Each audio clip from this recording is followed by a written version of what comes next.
नमस्ते सर, नमस्ते मैम। नमस्ते। मैडम आप ये पर्स कार में भूल आए। पता है मुझे, गाड़ी खुली छोड़ के क्यों आए बाहर तू? मैं खुद रख के आई थी बैग अंदर। इतनी अकल नहीं है कि गाड़ी खुली छोड़ के बाहर नहीं आते। सॉरी मैडम, गलती हो गई। पापा, अरे ये सब क्या है पापा? आप ड्राइवर की नौकरी कर रहे हैं और पता है आपको मैंने कितना ढूंढने की कोशिश की है, आज इतने दिन बाद मुझे आप मिले हैं। कौन पापा? साहब आप इतने बड़े आदमी है, मुझ जैसा गरीब इंसान आपका पापा कैसे हो सकता है? साहब आपको कोई गलत फहमी हुई है। मेरी इतनी अच्छी किस्मत कहाँ कि आप जैसा अमीर इंसान मेरा बेटा हो। पापा आप ऐसा क्यों बोल रहे हैं? ऐसा मैंने क्या कर दिया कि अपने बेटे से इतने नाराज हैं आप कि मुझे पहचानने से मना कर रहे हैं? कौन पापा? आप इन्हें जानते हैं? हाँ, ये मेरे पापा है, मैं इनका बेटा हूँ। अरे नहीं नहीं साहब, मेरी इतनी अच्छी किस्मत कहाँ कि आप जैसा इंसान मेरा बेटा हो।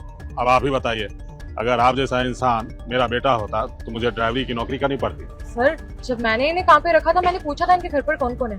इन्होंने कहा इनके साथ कोई भी नहीं है। हाँ, एक बेटा था जिन्होंने इन्हें धक्के मार के घर से बाहर निकाल दिया था।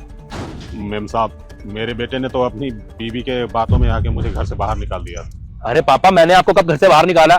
मेरे को तो समझ में ही नहीं आ रहा ये सब चल क्या रहा है। अरे नहीं साहब, मैं आपके बारे में थोड़ी बात कर रहा हूँ, मैं तो अपने बेटे के बारे में बात कर रहा हूँ जिसने मुझे घर से निकाल दिया। आप मेरे बेटे थोड़ी हैं साहब। देखिए, ऐसे बोल के मुझे शर्मिंदा मत कीजिए। पापा पापा नहीं सर, ये चल क्या रहा है? आप मेरे ड्राइवर को अपने पापा क्यों बोल रहे हैं? देखो, मैं तुम्हारे सामने हाथ जोड़ता हूँ, प्लीज मेरे पापा को अपने यहाँ से जॉब से मत निकालना। इतने दिन बाद तो मुझे मिले हैं यहाँ पर, और चलो ठीक है, कम से कम मुझे पता तो रहेगा कि ये कहाँ रह रहे हैं, सही या नहीं है। प्लीज जॉब से मत निकाला, इतनी सी रिक्वेस्ट है।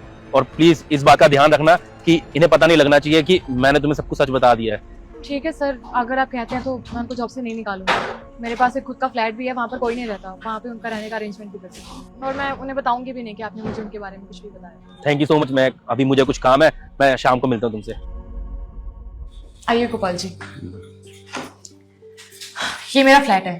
काफी टाइम से खाली पड़ा है, लेकिन आप यहाँ पे रह सकते हैं।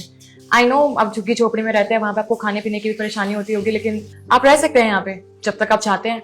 और आपके रहने से मेरा ही फायदा है, कोई तो होगा इसका ख्याल रखने के लिए, वरना ये तो बंदी रहने वाला था। क्या मतलब मैडम, इतना बड़ा घर और मैं यहाँ रहूंगा?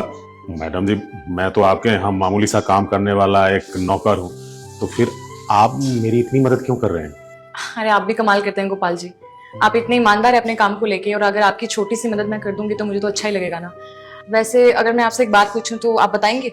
हाँ पूछिए मेम साहब। आपने बताया था कि आपके रुको बेटा, वीडियो को लाइक करें और चैनल को सब्सक्राइब कर लें।